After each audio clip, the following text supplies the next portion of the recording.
बिस्मिल्लाहिर्रहमानिर्रहीम, अस्सलाम वालेकुम। मैं हूं ईसा नकवी। आज सोमवार 6 मई है। मैं सुप्रीम कोर्ट ऑफ पाकिस्तान में मौजूद हूं। मेरे साथ अदील सरफराज हैं।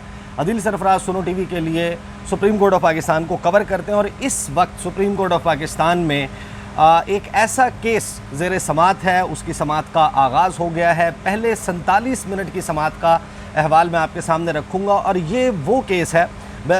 इस वक्त बुनियादी तौर पर दो ऐसे केसेस हैं जो पाकिस्तान के आइंदा के सियासी मंजरनामे के लिए अहम तरीन है। एक है इस्लामाबाद हाई कोर्ट से मुतल्लिक और वहाँ पर जारी है फॉर्म 45 मांग लिए हैं 20 मई को। उसके हवाले से तो ज़ाहिर है कि आने वाली वीडियो में बात करेंगे। इस वीडियो में ज़रा हम बात करेंगे जो PTI का मखसूस नशिस्तों का मामला है, उस पर बड़ी अहम पेशरफ्त है सुप्रीम कोर्ट ऑफ पाकिस्तान से। पहले 47 मिनट में जस्टिस अतर मिनल्ला के रिमार्क्स, सवालात उन्होंने तिया पांचा कर दिया है। जो इस वक्त 3 रुकनी बेंच में समात हुई है उसके रेपरकशंस क्या होंगे, क्या कोई गेम चेंजर फैसला आ सकता है इन तमाम मामलात पर। और आज पहले 47 मिनट में समात में क्या कुछ हुआ वो अदील सरफराज से हम पूछेंगे और इसके जो मुज़मरात हैं, इसके जो रेपरकशंस हैं, इसके जो असरात हैं, उसके हवाले से मैं आपको वीडियो के दौरान ही बताऊंगा। And towards the end of the video ज़रा देखेंगे कि अब ये मामला किस तरफ जा सकता है। अदील सरफराज बताएं पहले तो कि समात में आज क्या हुआ। सर, समात का आगाज़ हुआ है तकरीबन 9:58 पर कमरा अदालत नंबर 2 में। जस्टिस मंसूर अली शाह, जस्टिस मोहम्मद अली मज़हर और जस्टिस अतर मिनल्ला इस बेंच में शामिल हैं। और आगाज़ पर ही जो वकील हैं फैसल सिद्दीकी साहब सुन्नी इत्तेहाद कौंसिल के, वो पेश हुए और उन्होंने बताया कि ये मखसूस नशिस्तों का मामला है और इसके ऊपर मैं अदालत के सामने अपने आर्गूमेंट्स करूँगा। साथ सलमान अकरम राजा भी आए जो गालिबन कमल शोज़फ़ साहिबा को रिप्रेजेंट कर रहे हैं इस केस में। और उसके साथ साथ जो मखसूस नशिस्तें कुछ प्राइवेट अरकान को मिल चुकी हैं पाकिस्तान तहरीक इंसाफ के हिस्से की, उनकी जानिब से भी एक वकील थे वो पेश हुए। उन्होंने लार्जर बेंच बनाने की इस्तदा की और साथ फिर additional attorney general Aamir Rahman वो भी रोस्टम पर आए और उन्होंने लार्जर बेंच की हिमायत की और इस्तदा की कि इस मामले में, क्योंकि आइन की इंटरप्रिटेशन का ये मामला है आर्टिकल 51 का, तो बेहतर यही होगा कि लार्जर बेंच सुने। जिस पर जस्टिस मंसूर अली शाह ने कहा कि देखें, ये हमारे पास अपील आई है 185 में और अपील की हद तक ये 3 रुकनी बेंच ही सुनेगा और अब हम लीव ग्रांट करने की स्टेज पर हैं, इनिशियल स्टेज पर हैं। आया हमने ये तय करना है कि ये मुकदमा काबिल समात है या नहीं। जब तक लीव ग्रांटिंग स्टेज तय हो जाएगी उसके बाद फिर दूसरा मामला देख लिया जाएगा, हमने इसको रेफ़र करना है लार्जर बेंच के लिए या नहीं, क्योंकि ये 184 का मामला नहीं। उसके बाद खैर आर्गूमेंट शुरू हुए। फैसल सिद्दीकी साहब ने ओवरऑल बताया कि किस तरह पाकिस्तान तहरीक इंसाफ को मखसूस नशिस्तें ना देकर उनको अपने ही जो नुमाइंदगी का हक़ है उससे महरूम कर दिया गया। अगर मैं, क्योंकि दलाइल तो काफ़ी तवील हैं, इसमें ऑब्जर्वेशंस की हम बात करें, जो उन्होंने ऑर्डर बताया, जो चैलेंज किए गए थे, वो हम नाज़रीन को बता देते हैं कि एक 14 मार्च का मुख्तसर हुक्मनामा है पेशावर हाई कोर्ट का और दूसरा फिर 25 मार्च का तफसीली फ़ैसला है उसी केस में। और यहाँ पर उन्होंने बताया कि जो मखसूस नशिस्तें हैं पाकिस्तान तहरीक इंसाफ को वो नहीं दी गई और ये कहा गया कि इलेक्शन में हिस्सा नहीं लिया, लिहाजा मखसूस नशिस्तों की जो फहरिस्त है वो भी सुन्नी इत्तेहाद कौंसिल ने इसी वजह से नहीं दी थी क्योंकि उन्होंने इंतखाबात में हिस्सा नहीं लिया था, बावजूद इसके कि वो एक पार्लिमानी सियासी जमात हैं और ये बिल्कुल वाज़ेह है। उसके बाद जस्टिस अतर मिनल्ला यहाँ पर कुछ बोले हैं, बड़ी इंपॉर्टेंट उनकी जानिब से ऑब्जर्वेशंस आई हैं। उन्होंने कहा है कि जो आइन है ना वो अवाम की मंशा है और उन्होंने कहा कि जो हमारे सामने है ये मामला अवाम की जो नुमाइंदगी है पार्लिमान में, ये बेसिकली फंडामेंटल प्रिंसिपल है कॉन्स्टिट्यूशन का, आइन का। और फिर उन्होंने सवाल उठाया कि क्या कोई सियासी पार्टी अगर किसी वजह से इंतखाबी निशान नहीं ले सकी तो क्या उनके वोटर्स को भी हक़ नुमाइंदगी से महरूम कर दिया जाएगा। ये बड़ा इंपॉर्टेंट उनकी जानिब से सवाल उठाया गया। और फिर ये कहा गया कि अगर आज़ाद किसी जमात में शामिल नहीं होते तो क्या वो आज़ाद ही रहते हैं, ये जस्टिस मंसूर अली शाह ने पूछा। फिर उन्होंने यहाँ पर अतर मिनल्ला साहब ने कहा कि एक बड़ा डिफरेंस है एक इंडिपेंडेंट पर्सन में और एक इंटाइटल्ड पॉलिटिकल पार्टी के अंदर। और यहाँ पर उन्होंने एक और बड़ा अहम सवाल उठाया है कि कानून में, जस्टिस अतर मिनल्ला की मैं बात करूँ, उन्होंने कहा कि कानून में ये कहाँ लिखा है कि वो पार्टी जिसके पास इंतखाबी निशान नहीं है या इंतखाबी निशान उससे ले लिया गया है वो बतौर एक पार्टी के इंतखाबात में हिस्सा ही नहीं ले सकती। और फिर यहाँ पर इलेक्शन कमीशन के उस एक मेंबर का भी जिक्र आया। जस्टिस मंसूर अली शाह ने गालिबन ये सवाल किया कि एक रुकने मेंबर जो हैं एक उसके इलेक्शन कमीशन उन्होंने राय दी है कि जो मखसूस नशिस्तें हैं पाकिस्तान तहरीक इंसाफ को अगर नहीं मिलती तो दीगर सियासी जमातों में उनको तकसीम नहीं किया जा सकता। तो उस पर उनकी क्या मंशा है और दीगर जिन 5 लोगों ने ये ख़ुद से तय कर लिया कि ये मखसूस नशिस्तें उनको देनी है, तो वो कैसे उन्होंने तय कर लिया, किसी और का मैंडेट किसी और को कैसे दे दिया जा सकता है, ये अब बेंच के सरबराह हैं जस्टिस मंसूर अली शाह, उनकी जानिब से कहा गया है।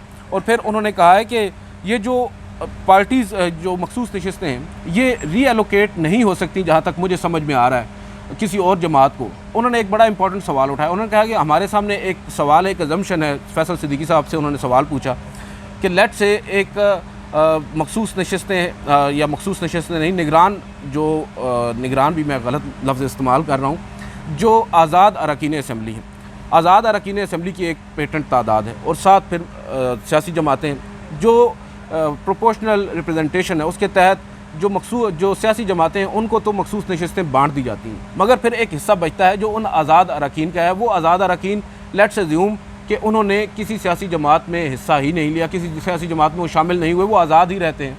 तो उसके बाद सवाल ये उठता है कि क्या वो जो मखसूस नशिस्तें उन आज़ाद अरकान की वजह से इस वक्त एक वैकेंट है, वो किसको मिलेंगी? क्या वो फिर उन दीगर सियासी जमातों को रीएलोकेट हो जाएंगी?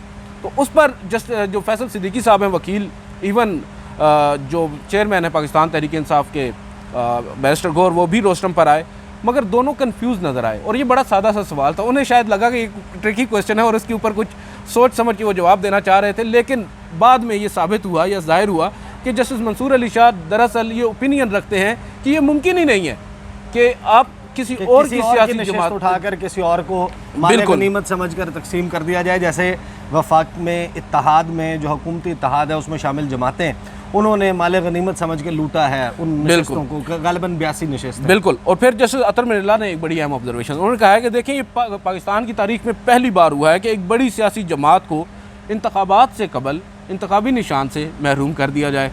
और अब आपको भी मालूम है बड़ी सियासी जमात को इंतखाबी निशान से महरूम किसने किया है, वो भी इसी सुप्रीम कोर्ट ऑफ पाकिस्तान में कमरा अदालत नंबर 1 में बैठे 3 जजेस साहिबान थे, जिनमें से एक आज भी उनकी दाईं जाने में बैठे जस्टिस मोहम्मद अली मज़हर थे। उसके बाद उन्होंने ये भी कहा, जस्टिस अतर मिर्ज़ा ने वाज़ेह किया कि ये तय है कि जितनी नुमाइंदगी है उतनी ही नशिस्तें भी उनको मिलेंगी, उससे ज़्यादा उनको नहीं मिल सकती।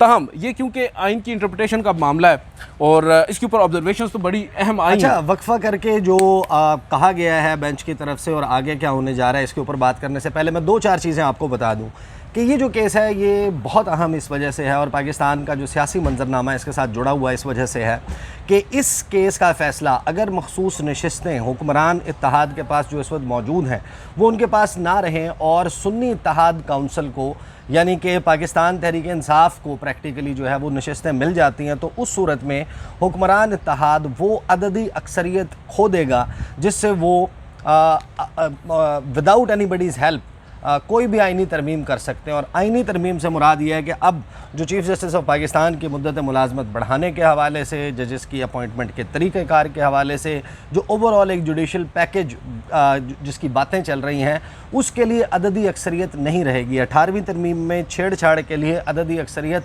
नहीं रहेगी हुक्मरान इत्तेहाद के पास। और ये जो बातें चल रही हैं कि सुप्रीम कोर्ट ऑफ पाकिस्तान मौजूदा चीफ़ जस्टिस जस्टिस काजी फ़ाइज़ ईसा 3 साल के लिए चीफ़ जस्टिस रहेंगे, और उस दौरान आपको पता है कि उनका एक मखसूस तरीक़ाकार नज़र आया जिसके ऊपर एतराज़ भी मौजूद है। बहरहाल जो चीफ़ जस्टिस हैं उनकी मुद्दत मुलाजमत के हवाले से एक तो मामला, दूसरा यही मामला है जो जुड़ा हुआ है जो मखसूस नशिस्तें उसके ऊपर इलेक्शन कमीशन ऑफ पाकिस्तान और फिर पेशावर हाई कोर्ट से फ़ैसला आया।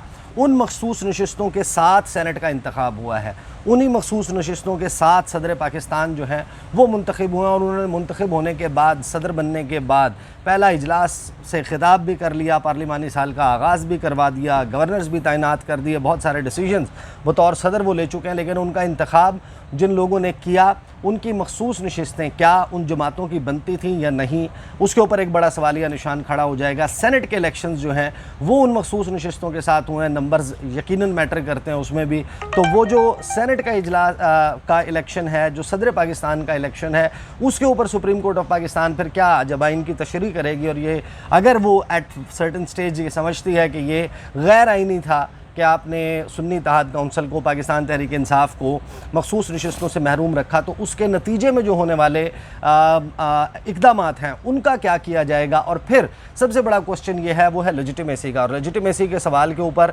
ऑब्वियसली कि ऑलरेडी इस हुकूमत के कानूनी हैसियत के ऊपर बड़े बड़े सवालात मौजूद हैं, और ये जो इखलाकी जवाज़ तलाश करते हैं वो रहा सहा भी ख़त्म हो जाएगा कि इन्होंने किस तरीके से एक और सियासी जमात के ऊपर जो है वो उसके जो मखसूस नशिस्तें हैं। अदील मुझे कोई चीज़ पॉइंट आउट भी करना चाह रहे हैं। अदील, आपने वो बताना है। मुझे क्विकली ये बता दें कि जो समात है उसमें वक्फ़ा करते हुए अटॉर्नी जनरल जब ये सीख कर रहे हैं, जब वफाक ये कह रहा है थ्रू अटॉर्नी जनरल कि आप इसके ऊपर लार्जर बेंच तश्कील दे दें, इसका मतलब यह है कि दे आर सेंसिंग कि जस्टिस मंसूर अली शाह, जस्टिस अतर मिनल्ला और जस्टिस मोहम्मद अली मज़हर, इन तीन के बेंच से उनके हक़ में फ़ैसला आना बड़ा मुश्किल है, लिहाजा एक लार्जर बेंच तश्कील। अच्छा, ये जो उन्होंने इस्तदा की है, इलेक्शन कमीशन से भी बता दें कि क्या वो दरअसल जो उन्होंने इस्तदा की है वो समात से कबल ही कर दी थी। समात जब आर्गूमेंट शुरू हुए उससे कबल ही उनकी जानिब से ये इस्तदा की गई कि लार्जर बेंच बनाया जाए, और अब वक्फे के बाद अटॉर्नी जनरल साहब को तलब किया गया है, साथ इलेक्शन कमीशन हुकाम को भी बुला लिया गया है कि वो यहाँ पर आएँ और जो सवालात हैं उनके जवाब दें, और साथ ये भी कह दिया गया है तमाम फ्री कैन को कि हम सबको सुनेंगे।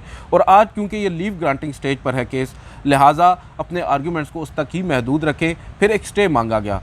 जो फैसल सिद्दीकी साहब हैं, वकील सुन्नी इत्तेहाद कौंसिल के, उन्होंने कहा कि हम स्टे इस हद तक मांग रहे हैं, हम ये नहीं कहते कि आप उन अरकान असम्बली की रुकनीत को मुअत्तल कर दें जो मखसूस नशिस्तें हासिल करके आज पार्लिमान में बैठे हैं, मगर कम अज़ कम वोट की हद तक उनको महदूद कर दिया जाए कि वो वोट में हिस्सा ना ले सकें। आप जैसा कि अभी राइटली सो पॉइंट आउट कर रहे थे, जो वोट है ना, जो एक आइनी तरमीम की भी बात हो रही है, इन तमाम तर मामलात को जहन में रखते हुए अब शायद पाकिस्तान तहरीक इंसाफ ये भांप चुकी है कि हमारे ही मैंडेट के ऊपर अब ये जो पार्लिमान है ये कुछ तब्दीलियां करना चाहती है आइन में, और उन तब्दीलियों में एक बड़ी तब्दीली चीफ जस्टिस काजी फाइज़ साहब की जो पोस्ट है उसको एक टेन्योर पोस्ट के तौर पर करना है। जस्टिस मंसूर अली शाह की कुछ ऑब्जर्वेशन थी, वो एक दो मैं आपको सोचा बता दूं।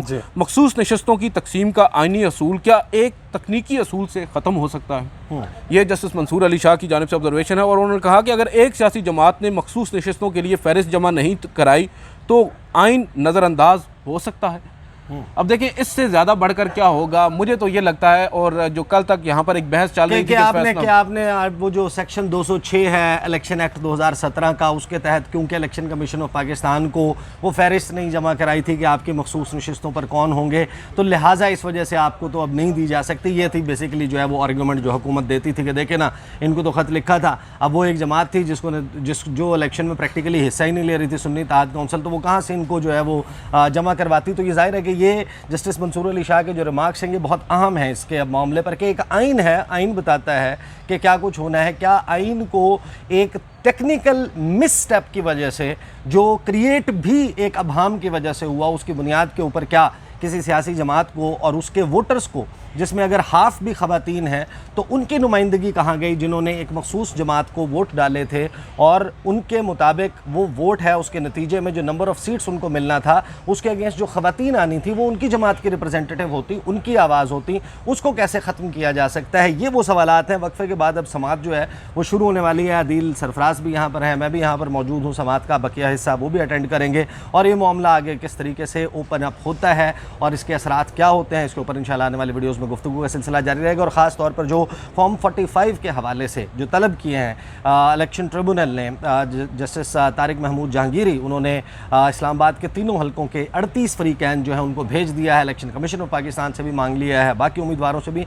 उस पर तहरीक इंसाफ क्या तैयारी कर रही है और वो मामला किस तरीके से हुकूमत के लिए एक बहुत बड़ा सदमा जो है वो क्रिएट कर सकता है, इस पर भी इंशाल्लाह आने वाली वीडियो में बात होगी। अब तक के लिए इतना ही, इजाज़त दीजिए, अल्लाह हाफ़िज़।